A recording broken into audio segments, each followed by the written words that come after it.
Bonsoir à toutes et à tous. Ça faisait longtemps. Bon, j'ai fait une petite vidéo qui explique tout le pourquoi et le comment de l'absence de vidéos sur la chaîne. Je vous conseille d'aller la voir tout simplement. Elle est sortie il y a 10 minutes à peu près. Voilà, n'hésitez pas. Avant ou après cette vidéo.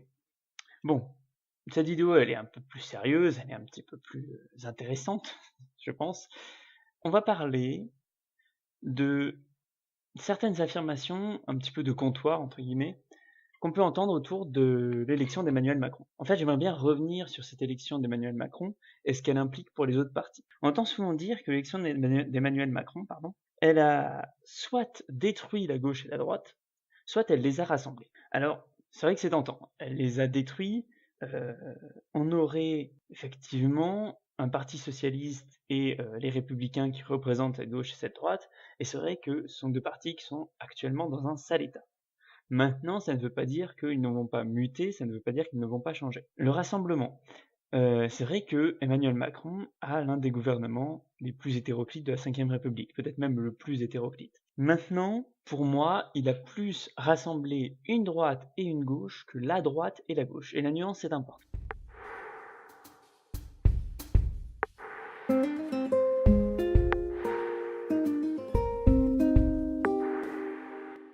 Déjà, clairement, je vais partir d'un postulat de base. Il y aura un avant et un après l'élection d'Emmanuel Macron. C'est très important de le comprendre. Sa révolution, Emmanuel Macron, elle s'est déjà déroulée. C'est plus possible de l'empêcher maintenant. Même si Emmanuel Macron devait, je sais pas, mourir ou quitter son poste aujourd'hui, eh bien, la révolution d'Emmanuel Macron, elle serait déjà produite. Mais il a gagné sur un vote de non-adhésion. Sa plus grande victoire, Emmanuel Macron, ce qu'il faut comprendre, c'est qu'il a réussi à rassembler une droite et une gauche centristes, ce qui n'avait jamais été vraiment possible sous la Ve République. C'était une droite et une gauche qui attendaient un peu l'opportunité d'être rassemblées.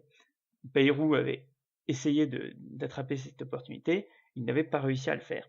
Mais ça suppose quand même une grande fragilité là-dedans, dans ce rassemblement, tout bêtement parce que d'abord, il est conditionné à sa figure. Si je vous demande le nom de quelqu'un dans le mouvement En Marche autre que Emmanuel Macron, j'avoue que personnellement, j'ai du mal à répondre. Et d'ailleurs, ce sera à mon avis l'un des plus grands défis d'Emmanuel Macron de réussir à préparer sa succession au sein du mouvement de En Marche. Ça va être ça qui tout simplement va faire la différence entre la vie et la mort de En Marche, tout simplement du parti et surtout du mouvement. La deuxième grande limite de ce rassemblement, c'est qu'il répond aux mutations d'une société qui sont donc par nature mouvantes. Donc ça peut encore muter tout simplement et ce rassemblement deviendra obsolète, tout simplement.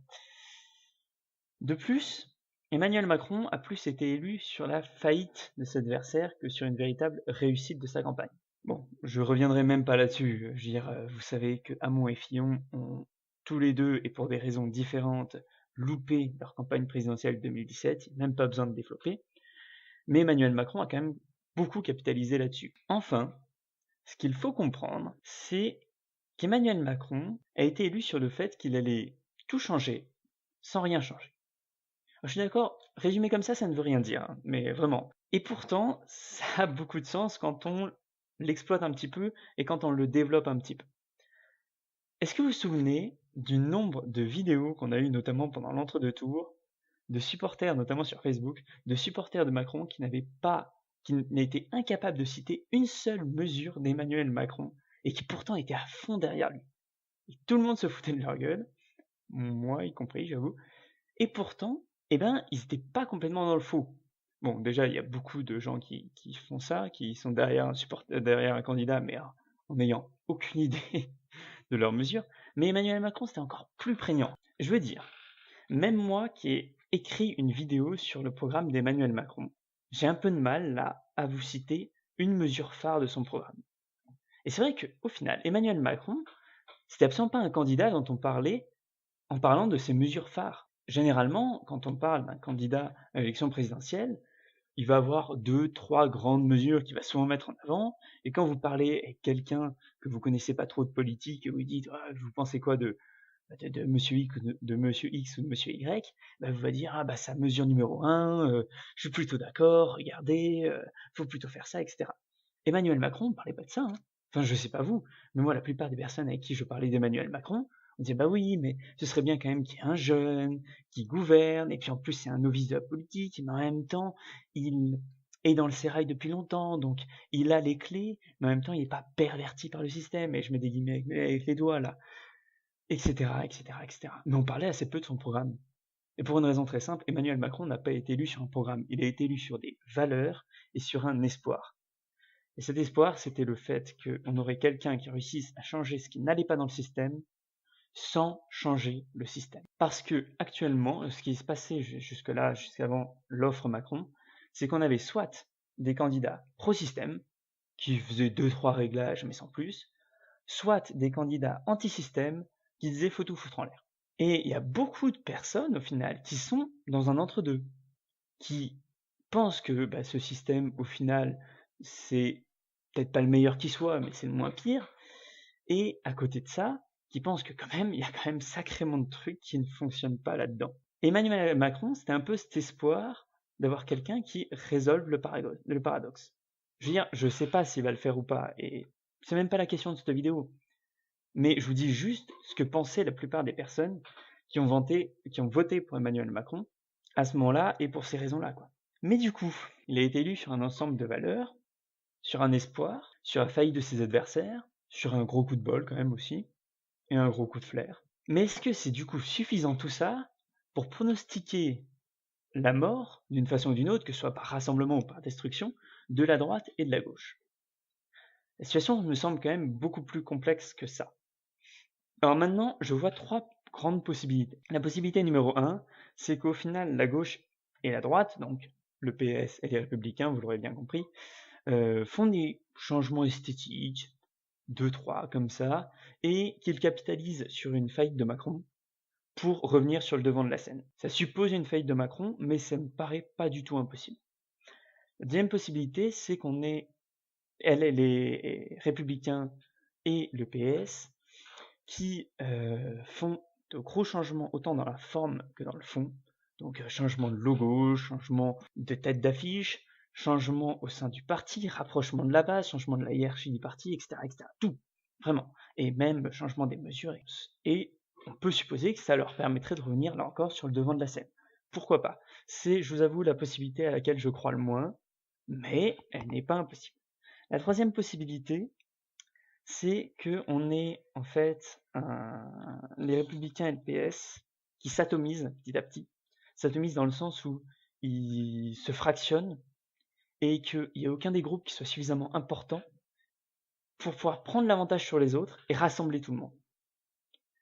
Du coup, on aurait une gauche et une droite qui perdraient complètement leur influence, j'ai envie de dire le reste de leur influence, et une destruction en fait finalement de ces deux bords-là, qui signifierait à mon sens, alors là je suis totalement dans les hypothèses, mais qui signifierait à mon sens qu'on aurait un grand parti centriste qui rassemblerait le centre-gauche et le centre-droite dans la personne d'Emmanuel Macron actuellement, puisqu'on ne peut pas parler de la République en marche puisque c'est Emmanuel Macron, et avec la gauche et la droite qui seraient en fait un peu vampirisées pour les extrêmes, enfin pour les bords de la gauche et la droite, qui seraient vampirisés par l'extrême gauche et l'extrême droite.